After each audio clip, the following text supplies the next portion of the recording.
right, welcome to the Bruce channel. I'm Bruce, and first up, absolutely has to be first, Happy Mother's Day. If you're a mother, you're doubtless loved and appreciated today, as always, but especially today. If you're a father, well, you couldn't have become one without A, your own mother, and B, the woman with whom you made a child, so you're celebrating too, presumably. Now, not many people know this, but Mother's Day was first talked about in 1868 as a Mother's Friendship Day. The idea was, and this was in the days not long after the Civil War, there were lots of families who came down on different sides of the conflict, and they remained divided. So Anne Jarvis created a committee to establish Mother's Friendship Day. And it kind of bounced around the place, some places recognizing it, most not. And it took another 40 years. But on May 10th, the second Sunday in May, the first official Mother's Day was celebrated in Grafton, West Virginia in 1908, and that was the work of Anna Jarvis, Anne Jarvis's daughter, and who, it just so happens, is an ancestor of a friend of mine here in North Carolina. Hi, Cease. And so again, Happy Mother's Day. All right, so we didn't have a show last week, and all I can say is, wow, you take a week off and, you put your attention somewhere else, and golly, no Bruce channel, and what happens? Trump fires Comey. Do you think no show meant that I wouldn't notice? And who knew he was a viewer? Well, I'm back, and I gotta say, you fire the guy who's investigating you or some of your people, that's just bad. And then the explanation from his administration said one thing, and then 2 nights later he said a different thing. So, if everyone has a different story, that undermines credibility. And people know that. They notice that, and they report that. That's not fake news. And then he meets with the Russian ambassador, and most bizarre, the American press isn't allowed to cover the meeting, but the Russian press is. Maybe that's not the way to dispel the idea that the Russians do have influence. I'm just saying. So, firing the investigator. I remember when Richard Nixon did that, and that didn't turn out so well for him. All right, so more than a few elected officials on both sides of the aisle have also made the comparison to Richard Nixon. Now, I don't know one way or the other, but, that's why there are investigations. And at the very best, it's bad optics. All right, an update on a continuing saga I told you about. Weeks ago, I told you that the local paper made a format change, which resulted in the solution for the Sunday jumble puzzle being put upside down, but immediately adjacent to the puzzle. And I was astonished at that, but I was even more astonished the following week when, the managing editor, Stephen Doyle, wrote in his column that day that he was surprised that people complained about that, and then B, having thus learned that some people didn't like that, it stayed in the same place. So, how hard could it be to move? So, I told you then that I wrote to him, complaining in a pretty long letter and explaining why it could ruin the puzzle. If the answer sneaks into your peripheral vision, it cannot be unseen, and I was certain that it would change the following Sunday, but it did not. So the next morning, I called the paper, and I asked that my subscription not be renewed, which, as it happened, was right around then. The customer service agent asked why. I explained in detail. She took notes. And, I thought that was showing disdain for the customer. She took notes, extended my subscription for 2 weeks to see if we couldn't work some of this out. And as an aside, I knew I was going to be away last week, so that extra 2 weeks was actually 3 weeks, and it extends until the Sunday morning today, Mother's Day morning. That's how it was extended too. So Mr. Doyle called me that very evening. We spoke for 10, 15 minutes maybe. He said the solution could not be put on a different page. So then I asked, okay, why couldn't it move to the opposite corner on the page? I thought we'd found peace. Imagine my surprise when it was still there in the same place the next time. And then I was away. And then last Sunday, the paper arrived. It's still adjacent to the puzzle. I told you I would cancel bigly. So with an eye on the expiration date, I wrote a much briefer message. It still was a full page, recounting the points I'd previously made, and ending with my surprise that in an industry that is pretty much shedding customers everywhere, here's a customer that could easily be kept, needlessly being lost. I sent that on Wednesday. Oh, and I copied his boss, Daniel Finnegan, the publisher and editor-in-chief. Mr. Doyle wrote me that afternoon and said the plans were to move the answer to somewhere else on the page beginning this Sunday. As I record this, I can only say we'll see, but why did it have to be such a big deal?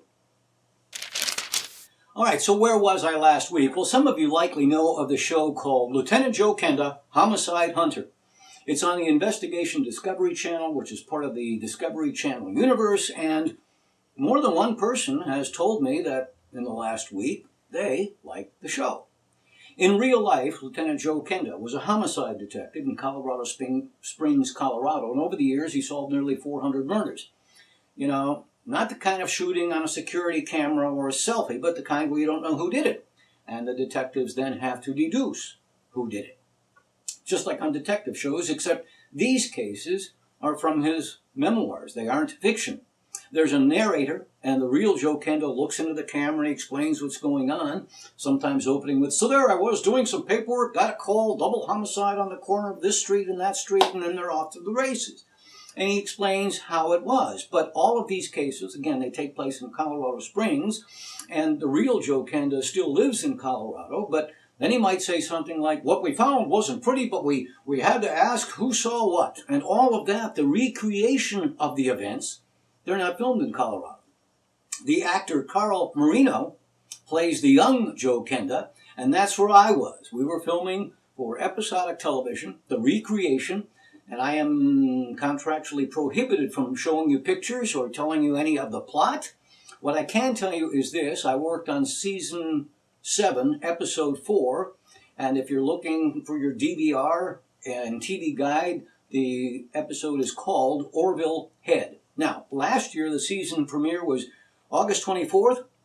If they do that similarly this year, say the 23rd, and if they follow in the order that they're filmed, episode 4, the one I'm in, would be on September 13th.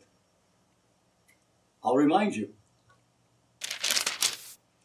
So, did you enjoy your mint julep last Saturday after spending the day gardening au natural? The favorite in the Kentucky Derby, Always Dreaming, did indeed win, and is the clear favorite for the Preakness, which will be held next Saturday at Pimlico Racecourse in Baltimore. Always Dreaming, at least of my recording this, is the clear favorite, listed as even money, 1-1. The next favorite, Classic Empire, is 3-1, but after that there's a big jump. Third favorite is Looking at Lee, but he's 9-1. Then there's a bunch of horses, 4 or 5 at 12-1. Oh, you know how the Kentucky Derby is called the Run for the Roses? Next week, the Run for the Black-Eyed Susans, which is the state flower of Maryland. And you likely know that. But what you may not know, the Black-Eyed Susan's scientific name is Rudbeckia hirta. The hirta is the specific species, the genus is Rudbeckia. The Rudbeckia was named by the famous Swedish botanist, physician, and zoologist Carl Linnaeus. At least he's famous among botanists. And why did he name it Rudbeckia? To honor one of his own teachers, one of his own professors, who was a physician and botanist, Olaf Rudbeck the Younger. Olaf the Younger was pretty accomplished. He succeeded his father, Olaf Rudbeck Sr., as professor of medicine at Uppsala University in Uppsala, Sweden. Uppsala University was founded in 1477. It is the oldest university in Sweden and consistently ranks in the top 100 universities worldwide. So as Mr. Harvey so often said, now you know the rest of the story. Hey, let me tell you about my book, Shrink. Or wait, I can let others do it.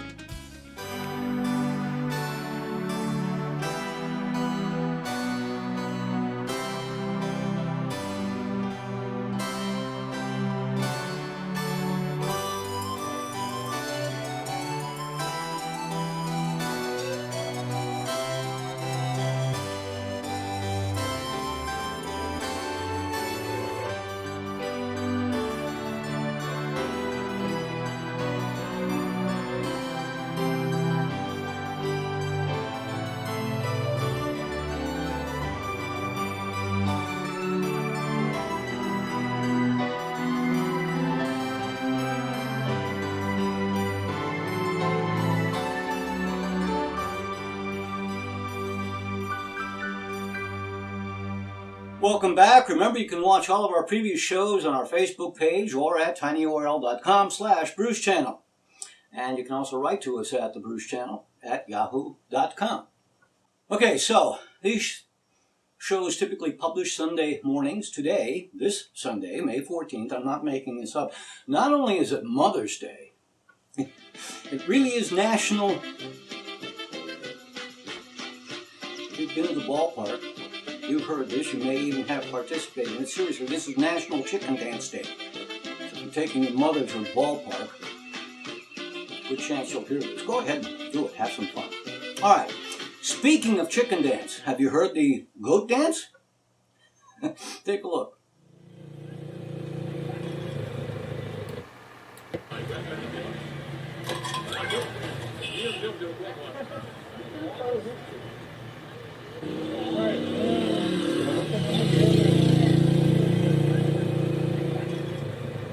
Mamá, ¿quién va a pensar? Ay, ay, ay, ay, ay, ay.